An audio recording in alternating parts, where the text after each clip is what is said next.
1600, 1700, 1800, 1804, 1900, 2000, 2012, 2024 এবং 2014-24 এদের মধ্যে কোন কোন সাল লিপিয়ার হবে?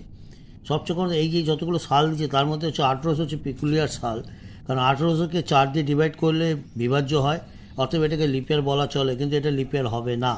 কারণ যে সালে একক এবং দশকের গড়ে দুটো শূন্য থাকে সেই সালকে অলওয়েজ লিপিয়ার বিচার করতে গেলে 400 দিয়ে ভাগ করতে হয়। অথবা 1800 400 দিয়ে ভাগ যায় না, অথবা 1800 লিপিয়ার হবে না, এটা যেন খেয়াল থাকে।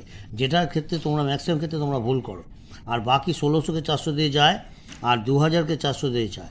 তাহলে আমার কী কী বেরোলো? 1600 এবং 2000 এরা হবে লিপিয়ার, ঠিক আছে, এর কারণ এটা বিভাজ্য হয় 400 দিয়ে। আর 1700, 1800, 1900 এরা 400 দিয়ে বিভাজ্য হয় না, অথবা এরা লিপিয়ার হবে না।